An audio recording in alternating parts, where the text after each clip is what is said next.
Olá, crianças, tudo bem? Agora a gente vai para a nossa aula de ciências e eu tenho que avisar uma coisa. A correção de ciências de hoje, ela está sendo enviada por foto, porque era só uma atividade, era só uma questão e está sendo enviada por foto no grupo, ok?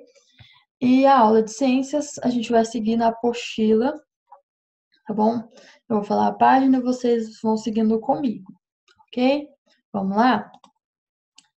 Então, a gente vai começar na página 18, tá? Na importância do ciclo da água.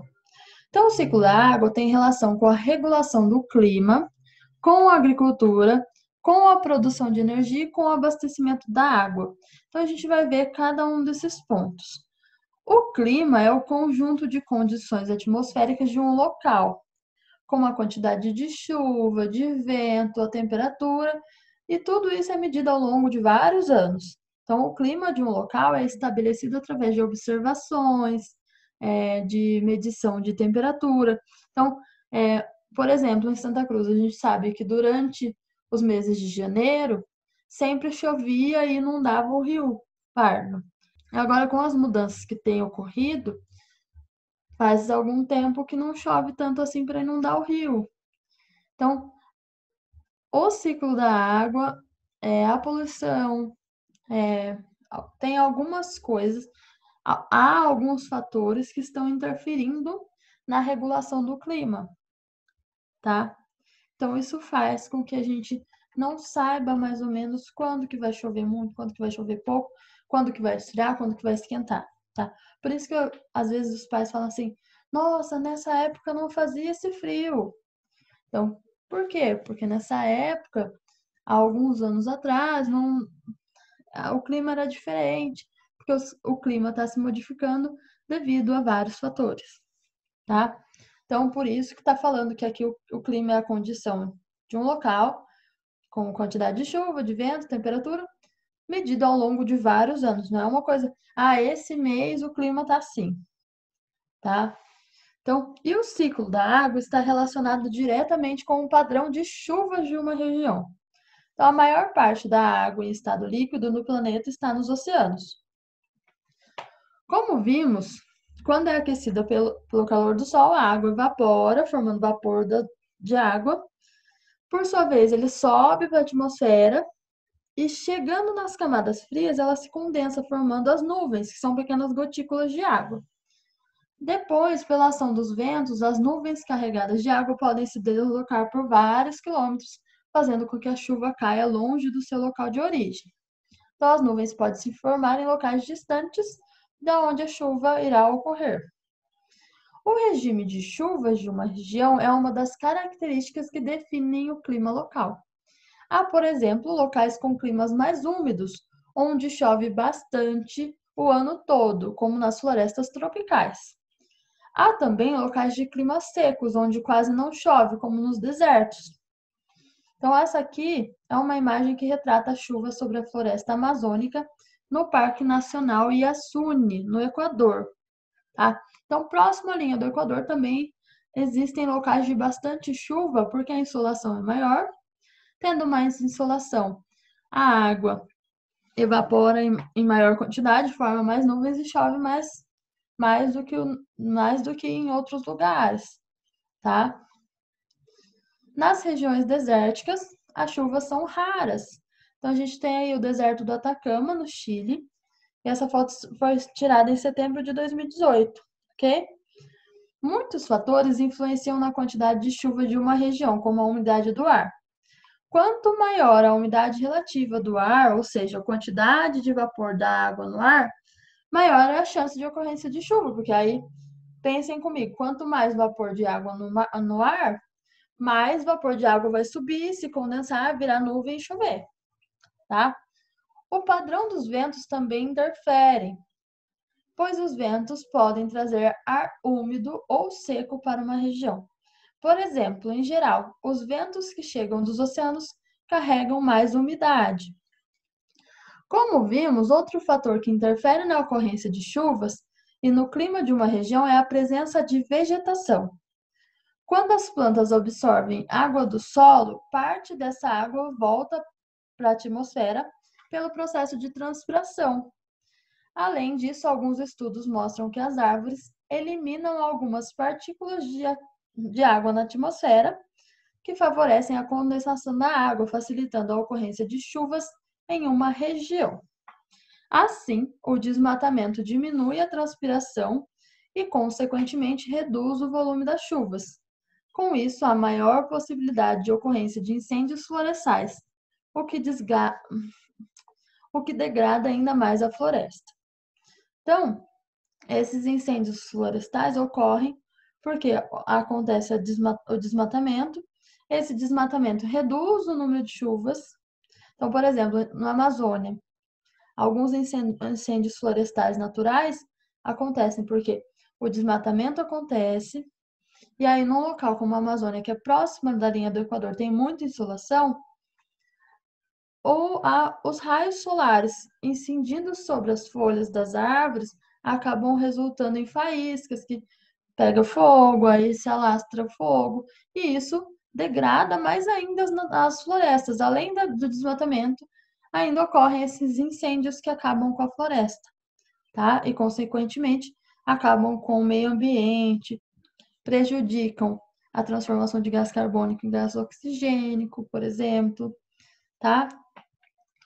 As queimadas em campos agrícolas e pastagens produzem fumaça, o que também interfere nos mecanismos de formação de chuva, dificultando a ocorrência de chuva. As diferenças no regime de chuvas, ou seja, na frequência de chuvas em uma localidade em determinado tempo, somada a outros fatores, fazem com que a distribuição de água doce não seja igual no planeta, nem mesmo dentro de um país. Então, por exemplo, a Amazônia concentra a maior parte de água doce do Brasil. Ali, as chuvas frequentes garantem a existência de rios permanentes e com grande volume de água. Já em alguns estados na região Nordeste, ocorrem os períodos prolongados de seca, o que leva muitas nascentes a secarem um período do ano, fazendo com que alguns rios desapareçam ou reduzam muito de volume. Então, a floresta depende da chuva, assim como a ocorrência de chuva depende da existência da floresta. É uma relação mútua. Então, a floresta depende da chuva e a chuva depende da floresta. Uma combinação de fatores, incluindo as chuvas escassas em certos períodos do ano, reduz o volume de água de alguns rios. Então, tem aí, por exemplo, o rio Paratigui, em Ipirá, na Bahia. Olha lá, tá sequíssimo. Aqui a gente pode ver o rastro onde era um rio e tá só um riachinho bem fraquinho, né? Então, as chuvas não ocorrendo acabam dificultando para o clima, modificando o clima, modificando a vegetação, e quando não há vegetação, acaba contribuindo para que essas chuvas não ocorram. Abastecimento e agricultura. A água no estado líquido é essencial para a vida como conhecemos. Nas plantas, ela é necessária, por exemplo, para o processo de absorção dos nutrientes do solo.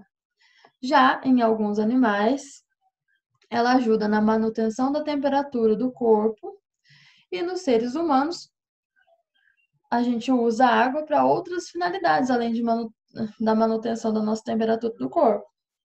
A gente usa para beber, para higiene pessoal, para produção de alimentos e para a fabricação de vários artigos que a gente usa no dia a dia. Então, por exemplo, para fazer uma calça jeans, a gente gasta 10 mil litros de água ao longo do processo. Então, para fazer uma calça jeans. Então, iniciando do plantio do algodão até as lavagens da calça. Então, gasta 10 mil litros de água em uma calça jeans. Por isso que a gente tem que consumir as coisas de modo consciente, ok? A água que abastece casas, comércios e indústrias geralmente vem de rios ou reservatórios. E a manutenção do volume desses reservatórios, que garante o acesso da população à água, depende da ocorrência de chuvas, tá?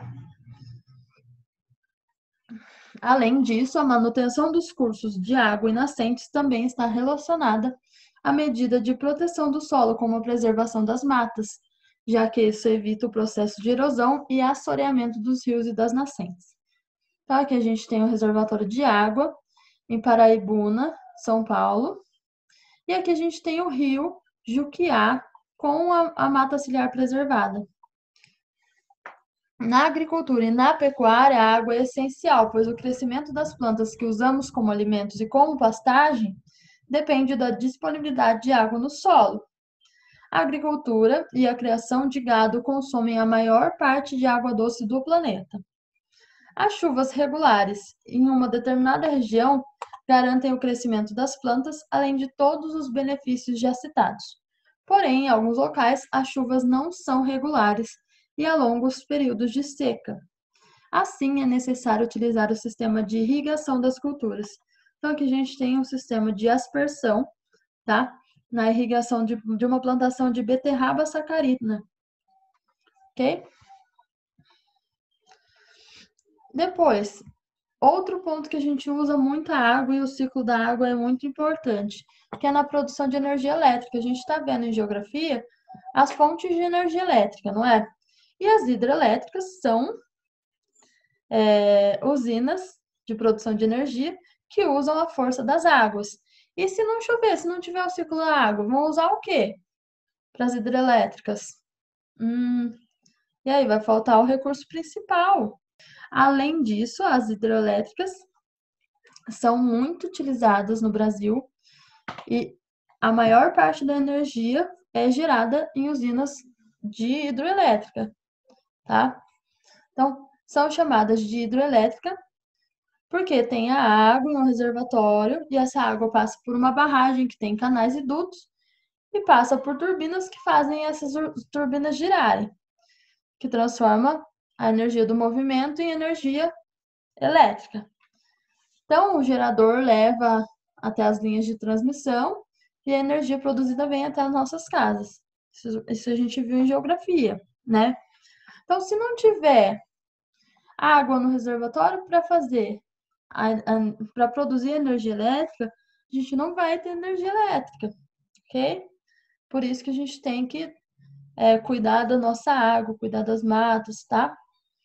Então, para que uma hidrelétrica funcione, a água do reservatório não pode estar abaixo de determinado nível. Assim, caso ocorram períodos de secas prolongadas, o abastecimento de energia elétrica pode ficar comprometido.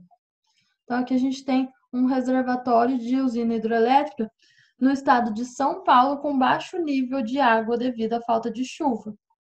Vocês podem ver, ó. Assim não dá para produzir, ok?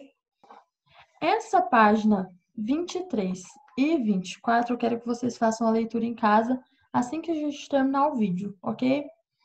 Continuando, mudanças climáticas e o ciclo da água. As mudanças climáticas têm como principal causa a intensificação do efeito estufa, que por sua vez é provocado pelo aumento de concentração de gases como o dióxido de carbono e o metano, conhecido como gases estufas na atmosfera. Diversas atividades humanas provocam esse problema, como a queima de combustíveis fósseis e o desmatamento.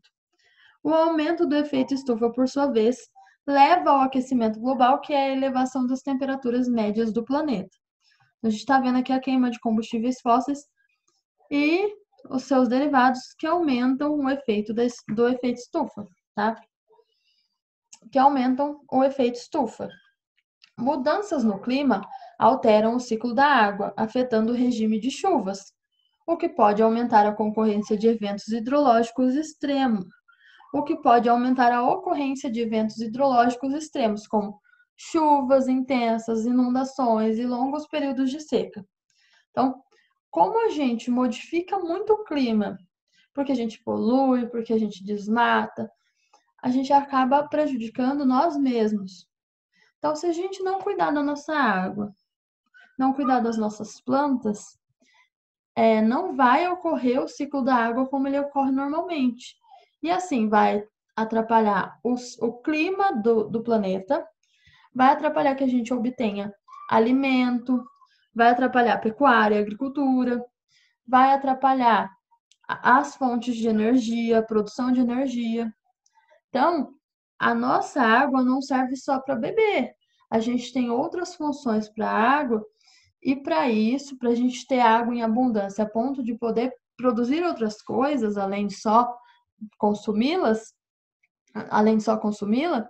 a gente tem que cuidar da água para que a gente tenha sempre e não falte nenhum recurso para a nossa sobrevivência, tá? Além disso, as temperaturas mais altas provocam o derretimento das geleiras, o que ocasiona o aumento do nível dos oceanos. Esses fenômenos afetam a oferta de água e ameaçam o suprimento de recursos hídricos, prejudicando diretamente o abastecimento das populações e a produção de alimentos. Então, aqui, por exemplo, a gente tem uma imagem de satélite de uma geleira na Islândia, tá? Essa primeira foto foi tirada em 1986 e a segunda foto foi tirada em 2019. Vejam a diferença, tá? Mostrando o derretimento das geleiras. Para diminuir os impactos negativos das mudanças climáticas, é necessário reduzir o uso de combustíveis fósseis, diminuindo a emissão de gases estufas, como dióxido de carbono. Proteger as florestas e recompor áreas degradadas são ações que também auxiliam na redução do efeito estufa, pois as árvores, assim como as outras plantas, captam o dióxido de carbono da atmosfera e o utilizam para produzir seu próprio alimento. Dessa forma, a vegetação reduz a concentração do gás na atmosfera. Então, pensando em tudo isso que a gente conversou, vocês vão fazer as atividades 5, tá? Explicando como que o desmatamento da floresta amazônica pode impactar na produção agrícola no centro-oeste, sudeste e sul do Brasil, ok? E vocês vão explicar também, vocês vão fazer também a questão 6, onde vocês vão ler o texto, responder as questões e a questão 7 também, ok? Que é sobre o uso da água na produção de energia elétrica, ok? Tudo bem? Qualquer dúvida pode me procurar, tá bom? Beijo, até mais!